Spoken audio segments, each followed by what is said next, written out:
नमस्कार, खबर दुनिया में आप सभी का स्वागत है। मैं हूं अश्विनी कुमार मिश्र। खबर दुनिया की यानी विश्व की सभी अहम खबरें आधे घंटे में आप तक। सबसे पहले नजर डालते हैं वैश्विक सुर्खियों पर।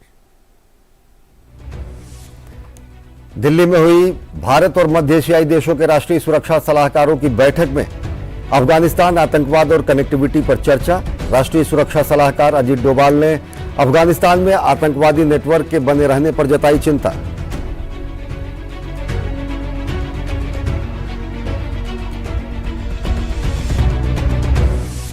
इंडोनेशिया में अब विवाहेतर संबंध रखना होगा दंडनीय अपराध, 1 साल की होगी सजा। संसद ने संशोधन विधेयक को दी मंजूरी। देश के नागरिकों और विदेशियों पर समान रूप से लागू होगा कानून।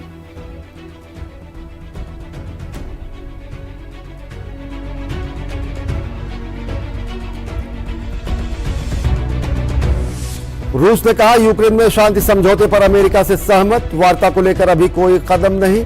रूसी एयरबेस पर यूक्रेन का ड्रोन हमला, रूसी मिसाइल तबाह करने का भी दावा। जवाबी कार्रवाई में रूस ने यूक्रेन पर की भीषण बमबारी।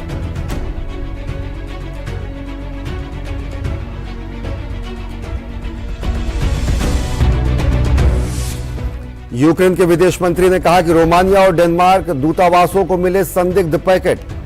पिछले हफ्ते कई यूरोपीय देशों के दूतावासों को मिल चुके हैं संदिग्ध पैकेट। स्पेन में यूक्रेनी दूतावास को मिले लेटर बम में सुरक्षा बल हुआ था। रूस और यूक्रेन के बीच 60 युद्धबंदियों की अदला बदली।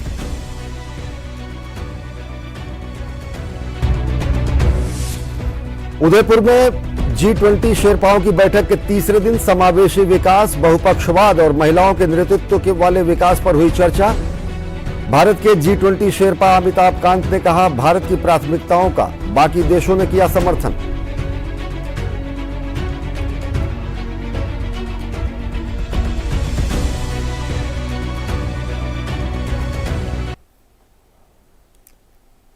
और सबसे पहले खबरें एशियाई महाद्वीप से।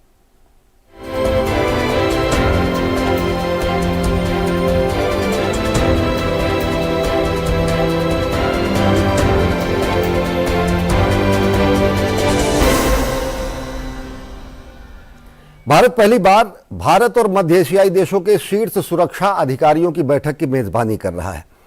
दिल्ली में मंगलवार को भारत मध्य एशिया की पहली बैठक हुई और इसकी अध्यक्षता राष्ट्रीय सुरक्षा सलाहकार अजीत डोभाल ने की। सम्मेलन में कजाकिस्तान, किर्गिस्तान, ताजिकिस्तान और उज्बेकिस्तान के शीर्ष सुरक्षा अधिकारी शामिल हुए। राष्ट्रीय सुरक्षा सलाहकार अजीत डोभाल ने कहा कि मध्य एशिया हमारा विस्तारित पड़ोसी है और हम इस क्षेत्र को सर्वोच्च प्राथमिकता देते हैं। अजीत डोभाल ने कहा कि वित्त पोषण आतंकवाद का आधार है और आतंकवाद के वित्त पोषण को रोकना हम सबकी समान प्राथमिकता होनी चाहिए।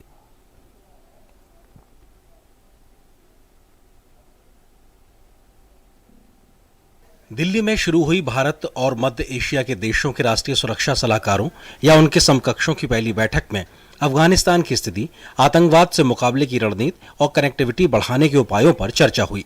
भारत की तरफ से राष्ट्रीय सुरक्षा सलाहकार अजीत डोभाल बैठक में शामिल हुए, जबकि कजाकिस्तान, किर्गिस्तान, ताजिकिस्तान और उज्बेकिस्तान के राष्ट्रीय सुरक्षा सलाहकार या उनके समकक्षों ने शिरकत की। तुर्कमेनिस्तान के राजदूत भी बैठक में शामिल हुए। बैठक में सूचनाएं साझा करने, साइबर में बढ़ते खतरे को देखते हुए भविष्य की तैयारियों पर विचार विमर्श हुआ। राष्ट्रीय सुरक्षा सलाहकार अजीत डोभाल ने कहा कि भारत अपने विस्तारित पड़ोस को प्राथमिकता देता है और ये बैठक बेहतर सहयोग पर चर्चा के लिए है। A peaceful, secure, prosperous Central Asia is in our common interest. Today's meeting therefore assumes importance as it provides us an opportunity to discuss matters which require greater cooperation and coordination amongst the regional countries. Afghanistan के मुद्दे पर चर्चा करते हुए अजीत डोभाल ने कहा कि अफगानिस्तान में आतंकवादी नेटवर्क का बना रहना चिंता का विषय है। उन्होंने कहा कि संयुक्त राष्ट्र के सभी सदस्यों को आतंकवादी गतिविधियों में शामिल संस्थाओं को सहायता प्रदान करने से बचना चाहिए। The persistence of terrorist networks in the region, including in Afghanistan, is also a matter of deep concern. Financing is the lifeblood of terrorism, and terror financing should be an equal priority for all of us. We should also call on all UN members to fulfill obligations enshrined in the relevant counter-terrorism conventions and protocols and refrain from providing any form of support to entities or persons involved in terrorist acts. बैठक में हिस्सा लेने वाले तमाम सदस्य देशों ने भी क्षेत्रीय सुरक्षा समेत अलग अलग मसलों पर अपने विचार रखे और सहयोग बढ़ाने पर जोर दिया। In the region, the situation in Afghanistan remains the most complex and vulnerable. Tajikistan has always been committed to working closely with all countries to ensure peace, security and stability both in our region as a whole and in Afghanistan. The Central Asian states and the Republic of India have a common interest in developing measures to combat terrorism, extremism and drug trafficking as well as in resolving the situation in Afghanistan. दरअसल अफगानिस्तान की सुरक्षा स्थिति और वहां से पनपने वाला आतंकवाद भारत के साथ ही मध्य एशियाई देशों के लिए भी चिंता का विषय है। कई मध्य एशियाई देशों की जमीनी सीमा अफगानिस्तान से लगती है और वहां तालिबान द्वारा शासन संभालने के बाद मध्य एशियाई देशों ने अपने सीमावर्ती इलाकों में आतंक से जुड़ी गतिविधियों में वृद्धि दर्ज की है। ऐसे में इस विषय को लेकर साझा चिंता पर चर्चा हुई। इस साल जनवरी में प्रधानमंत्री नरेंद्र मोदी ने वर्चुअल बैठक के जरिए पहले भारत मध्य एशिया शिखर सम्मेलन की मेजबानी की थी, जिसमें कजाकिस्तान, किर्गिज गणराज्य, ताजिकिस्तान, तुर्कमेनिस्तान और उज्बेकिस्तान के राष्ट्र प्रमुखों ने भाग लिया था। शिखर सम्मेलन के दौरान पीएम मोदी और मध्य एशियाई नेताओं ने भारत मध्य एशिया संबंधों को नई ऊंचाइयों पर ले जाने के लिए अगले कदमों पर चर्चा की थी। इस सम्मेलन में एक ऐतिहासिक निर्णय लेते हुए नेताओं ने हर 2 साल में इसे आयोजित करने का निर्णय लेकर शिखर सम्मेलन तंत्र को संस्थागत बनाने पर सहमति व्यक्त की थी। सुधाकर दास के साथ bureau report, DD news. Indonesia की संसद ने दंड संहिता के एक लंबित और चर्चित संशोधन को मंजूरी दी है। इंडोनेशिया में अब एक्स्ट्रा मैरिटल अफेयर और लिव इन रिलेशन यानी विवाहेतर संबंध रखना अपराध के दायरे में होगा। यह नियम इंडोनेशिया में रहने वाले नागरिकों और विदेशी नागरिकों दोनों पर समान रूप से लागू होगा। इस संशोधन को लागू होने के लिए अभी राष्ट्रपति का हस्ताक्षर होना बाकी है। इसके बाद भी यह नियम तुरंत लागू नहीं होगा और इसे प्रभावी बनाने में कम से कम 3 साल का समय लग सकता है। इंडोनेशिया की संसद ने अपनी दंड संहिता में बहुप्रतीक्षित और विवादास्पद संशोधन को पारित कर दिया है। इसके तहत विवाहेतर यौन संबंध दंडनीय अपराध होगा। ये देश के नागरिकों और विदेशियों पर समान रूप से लागू होगा। नवंबर में इस विधेयक को अंतिम रूप दिया गया था और मंगलवार को संसद ने इस पर मुहर लगा दी। विवाहेतर संबंध का दोषी पाए जाने पर 1 साल की जेल की सजा का प्रावधान है, लेकिन व्यभिचार का आरोप पति, माता, पिता या बच्चों द्वारा दर्ज की गई पुलिस शिकायत पर आधारित होना चाहिए। नया संशोधन ये भी कहता है कि देश में गर्भ निरोधक या धार्मिक निंदा भी अवैध है। इसके लिए 3 साल तक की सजा हो सकती है। संहिता में गर्भपात भी एक अपराध है, हालांकि चिकित्सकीय परिस्थितियों और दुष्कर्म के मामले को इससे दूर रखा गया है, बशर्ते कि भ्रूण 12 सप्ताह से कम उम्र का हो। नए संशोधन के मुताबिक इंडोनेशिया में अब लिव इन रिलेशनशिप में रहना भी अपराध के दायरे में आएगा। इसके लिए 6 महीने तक की सजा का प्रावधान है। कानून पर राष्ट्रपति के हस्ताक्षर होने के बाद संशोधित संहिता के पूरी तरह से लागू होने में कम से कम 3 साल का समय लग सकता है। लंबी चर्चा के बाद विधेयक को पारित कर लिया गया है। हालांकि कई मुद्दों पर सांसदों के विचार बंटे हुए थे। अंत में डच से संबंधित संहिता को समाप्त करने का हमने ऐतिहासिक फैसला लिया है। मानवाधिकार समूहों ने कुछ प्रस्तावित संशोधनों की व्यापक स्तर पर निंदा की है। उन्होंने आगाह करते हुए कहा है कि इससे सामान्य गतिविधियों को दंडित किया जा सकता है और अभिव्यक्ति की स्वतंत्रता व गोपनीयता के अधिकारों को खतरा हो सकता है। हालांकि कुछ ने इसे देश के LGBTQ अल्पसंख्यक की जीत करार दिया है। उन्होंने एक ऐसा कानून पारित किया जो लोकतांत्रिक नहीं है, हमारे निजी जीवन को नियंत्रित करता है और सार्वजनिक मामलों पर ध्यान नहीं देता। ये हमारे देश के लिए झटका है, जिसने सुधार के लिए लड़ाई लड़ी थी और अब हम पीछे की ओर जा रहे हैं। दंड संहिता में आपराधिक न्याय प्रणाली के तहत मृत्यु दंड को बरकरार रखा गया है, जबकि राष्ट्रीय मानव आयोग और अन्य समूहों ने इसे निरस्त करने की मांग की थी। हालांकि विरोधियों का तर्क है कि सत्तावादी नेता सुहार्तो के पतन के बाद 1998 में हुए उदार सुधार बेकार हो जाएंगे।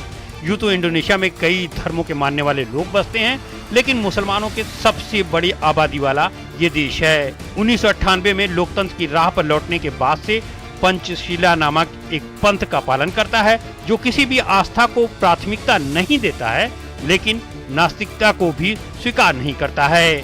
बावजूद इसके कई राज्यों में कुछ कानून ऐसे हैं जिस पर धार्मिक मूल्यों की छाप दिखाई देती है। असे प्रांत में सख्त इस्लामी कानून पहले से ही लागू है। संहिता में बदलाव के लिए 2019 में एक मसौदा लाया गया था, जिसे भारी विरोध का सामना करना पड़ा था। नीदरलैंड से आजादी मिलने के बाद से दंड संहिता में व्यापक बदलाव नहीं किया गया था। और अफगानिस्तान के जलालाबाद शहर के मनी एक्सचेंज मार्केट में जोरदार धमाका हुआ। प्रत्यक्षदर्शियों के मुताबिक धमाके में 9 लोग घायल हो गए। अफगानिस्तान में एक दिन में हुआ यह दूसरा धमाका है। यह धमाका मजार शरीफ शहर के सैयद आबाद चौराहे पर हुआ। इससे पहले अफगानिस्तान के बल्ख प्रांत में एक तेल कंपनी के कर्मचारियों को ले जा रहे वाहन में भी जोरदार धमाका हुआ था। धमाके में अब तक 5 लोगों के मारे जाने की खबर है। फलस्तीनी अमेरिकी पत्रकार शिरीन अबू अक्लेह की हत्या के मामले में अल जजीरा ने इजरायली सेना के खिलाफ अंतर्राष्ट्रीय न्यायालय में अपील दाखिल की है। मई में पत्रकार की इजरायल सेना ने वेस्ट बैंक में एक रेड के दौरान सिर में गोली मारकर हत्या कर दी थी। उस वक्त इजरायली सेना ने कहा कि मुमकिन है कि उनके एक सैनिक की गोली से पत्रकार की मौत हुई हो, लेकिन उन्होंने इसे गैर इरादतन बताया था। वहीं अल जजीरा ने कहा है कि उनके पास यह साबित करने के लिए पर्याप्त सबूत हैं कि यह हत्या जानबूझकर की गई थी। और खबरें अभी और भी हैं, लेकिन वक्त हो चला एक छोटे से ब्रेक का। देखते रहिए खबर दुनिया की।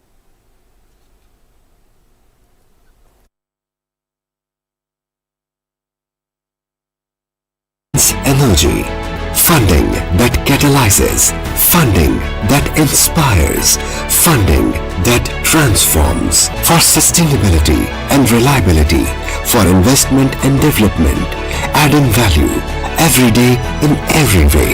This is what our energy is. This is REC.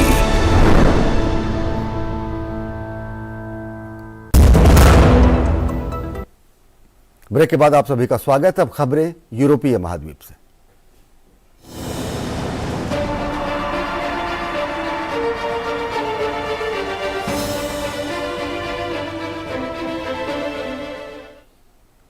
रूस के सबसे सुरक्षित माने जाने वाले 2 एयरबेस पर यूक्रेन के ड्रोन विमान ने हमला किया, जिसमें 3 रूसी कर्मचारियों की मौत हो गई और 4 घायल हो गए।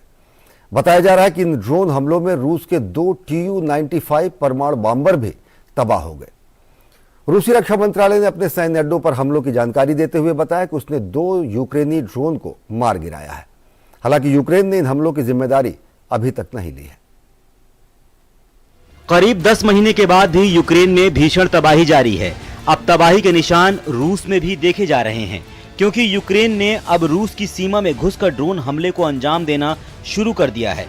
रूस ने यूक्रेनी ड्रोन के सैकड़ों किलोमीटर घुसकर 2 एयरबेस को निशाना बनाने की पुष्टि की। रूसी रक्षा मंत्रालय के मुताबिक यूक्रेनी ड्रोन ने दक्षिण मध्य रूस में रियाजान और सेराटोव में 2 एयरबेस दिया है। हमारे लोग कभी हार नहीं मानते। इस बीच यूक्रेनी राष्ट्रपति ने सशस्त्र बल दिवस के मौके पर पूर्वी डोनबास क्षेत्र में अग्रिम पंक्ति के करीब सैन्य बेस का दौरा किया। राष्ट्रपति कार्यालय द्वारा जारी एक वीडियो में जेलेंस्की को यूक्रेन पर रूस के आक्रमण के 9 महीने से अधिक समय के बाद सैनिकों से मिलते और पुरस्कार देते हुए दिखाया गया है।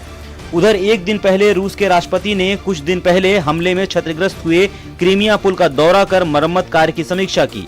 दरअसल बीते अक्टूबर में इस पुल पर एक भयानक विस्फोट हुआ था, जिससे ब्रिज को बड़े पैमाने पर नुकसान पहुंचा था। विस्फोट से पुल पर बना रेल लाइन बुरी तरह जल गया और रोड लाइन तहस नहस हो गया था। बहरहाल दोनों देशों के बीच शांति वार्ता पर क्रेमलिन ने कहा कि वो यूक्रेन में स्थायी शांति की जरूरत को लेकर अमेरिका के साथ तो सहमत हो सकता है, लेकिन जब तक यूक्रेन में रूस अपने विशेष सैन्य अभियान के लक्ष्यों को प्राप्त नहीं कर लेता, तब तक वार्ता की कोई गुंजाइश नहीं है। परिणाम एक न्यायोचित और स्थायी शांति होना चाहिए। हम इस पर सहमत हो सकते हैं, लेकिन जहां तक किसी प्रकार की वार्ता की संभावना है, हमें इस समय कुछ भी नहीं दिखाई दे रहा है। हमने इस बारे में कई बार बात की है। दरअसल पिछले कुछ दिनों से अमेरिकी राष्ट्रपति जो बाइडेन और रूसी राष्ट्रपति व्लादिमीर पुतिन की तरफ से बातचीत के संकेत मिल रहे हैं, लेकिन अब तक दोनों नेताओं के बीच ना तो कोई बैठक के आयोजन पर कोई फैसला हुआ है और ना ही बातचीत की शर्तों पर कोई बात हुई है।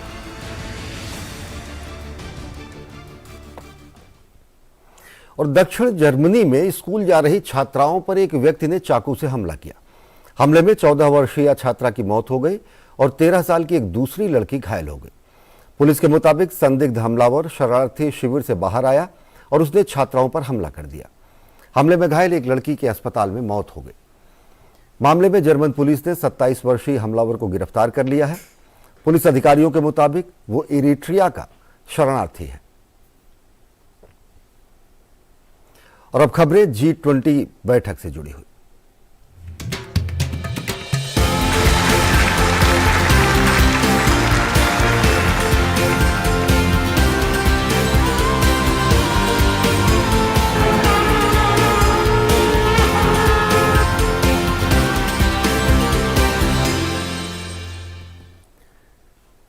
राजस्थान में झीलों की नगरी उदयपुर में G20 शेरपा सम्मेलन का रविवार को शुभारंभ हुआ था और इसके बाद 5 दिसंबर से बैठकों का सिलसिला लगातार शुरू हुआ।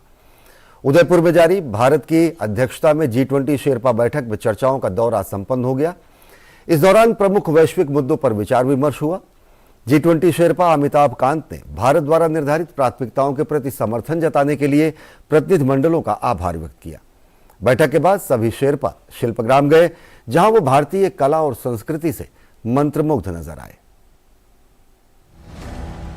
भारत की अध्यक्षता में G20 शेरपा की पहली बैठक में विभिन्न मुद्दों पर 2 दिन का गहन मंथन मंगलवार को संपन्न हो गया।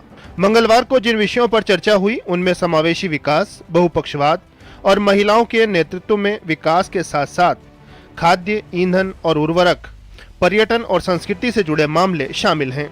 G20 शेरपा अमिताभ कांत ने भारत की प्राथमिकताओं पर भागीदारों द्वारा दिए गए समर्थन की सराहना की। We are delighted. First of all, we've been able to give them a great feel and flavor of India. We've been able to put out a very ambitious agenda. We've been able to bring everybody on board, and we've tried to set, as the Prime Minister said, a very decisive, a very ambitious and a very reform-oriented agenda for India. बैठक में शामिल विदेशी शेरपाओं ने अहम मुद्दों पर अपने अपने देश का पक्ष रखा। This was a really important meeting for India because they presented their priorities and they had to convince the rest of the G20 of their priorities, and they did. It was a very strong success for India to showcase their plans for the presidency. And it is a presidency of an emerging market economy, and that is really the focus of India. It was a perfect outcome, and as we expected, India is taking this to the next level and committed to the priorities that they presented, and we wish them the best of luck during their presidency. मूल सत्रों के बाद G20 शेरपाओं और प्रतिनिधि मंडलों के लिए जाने माने शिल्पग्राम का दौरा आयोजित किया गया। शिल्पग्राम की वास्तुकला और प्रदर्शित की गई राजस्थानी कला और शिल्प की विविधता ने सबका मन मोह लिया। राजस्थान के स्वादिष्ट व्यंजनों को चखने के बाद, यहाँ के लोक संगीत और लोक नृत्य को देखने के बाद G20 पहली शेरपा मीटिंग के तीसरे दिन जब इन मुल्कों के शेरपा और उनकी डेलीगेशंस उदयपुर के शिल्पग्राम पहुंचे तो उनको स्टेट की, राज्य की जो शिल्प कलाएं हैं उनको देखने का मौका मिला। शिल्पग्राम और राजस्थान की कला संस्कृति ने सभी मेहमानों को मंत्रमुग्ध कर दिया और उन्होंने भारत की मेजबानी की सराहना की। Grateful for the Indian government for having organized this first Sherpa meeting, which was fantastic. The hospitality has been amazing. We are really getting to know the diversity of the Indian culture, and we are here today in this crafts village, which is really a privilege for me. 3 दिनों के दौरान समकालीन वैश्विक, सामाजिक, आर्थिक और भू राजनीतिक चिंताओं को ध्यान में रखकर भविष्य की रणनीति पर चिंतन हुआ। विचारों का ये आदान प्रदान भारत की अध्यक्षता में G20 समूह के एक पृथ्वी, एक परिवार, एक भविष्य के मूल मंत्र को आगे बढ़ाने में महत्वपूर्ण है। G20 की पहली शेरपा मीटिंग के खत्म होते होते ये शेरपा अपने देशों की प्राथमिकताएं लिस्ट आउट कर सके। अब एजेंडा तय होगा उस पर नेगोशिएशंस होंगी और ये नेगोशिएशंस का सिलसिला कायम होगा। करीब 200 मीटिंग्स जो पूरे देश भर में प्लान की गई हैं। कैमरामैन वाईके लोकनाथ के साथ अमृतपाल सिंह, डीडी न्यूज, उदयपुर। और अब खबरें अफ्रीकी महाद्वीप से।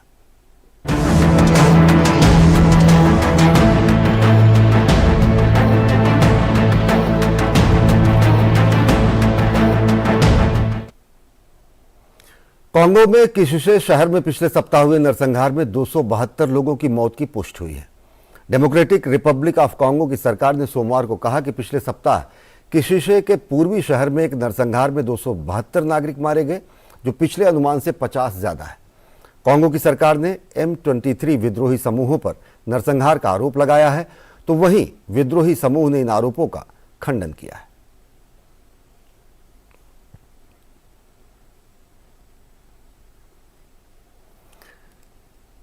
और अब खबरें अमेरिकी महाद्वीप से।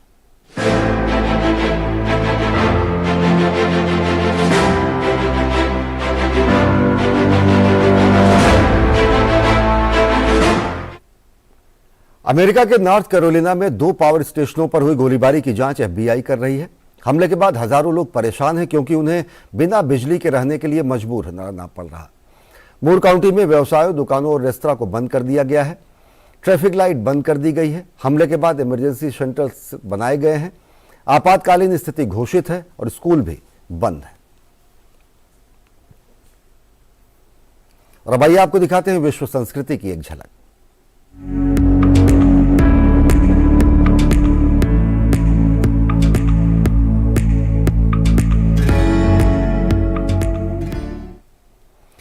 क्यूबा में महिलाओं ने अपने हौसलों से सरकार के दशकों से जारी प्रतिबंध को हटाने के लिए मजबूर कर दिया। क्यूबा सरकार ने महिला मुक्केबाजों को दशकों के प्रतिबंध के बाद प्रतिस्पर्धी मुकाबले में खेलने की स्वीकृति की घोषणा की है। हालांकि यह साफ नहीं हो पाया कि महिला मुक्केबाज पेशेवर स्तर पर भी मुकाबला खेल पाएंगी या नहीं। वर्षों तक इस प्रतिबंध के खिलाफ संघर्ष करने वाली मुक्केबाजों ने इस बात पर खुशी जाहिर की है कि उन्होंने अपने बॉक्सिंग के पंच से भेदभाव की दीवार को ढहा दिया है।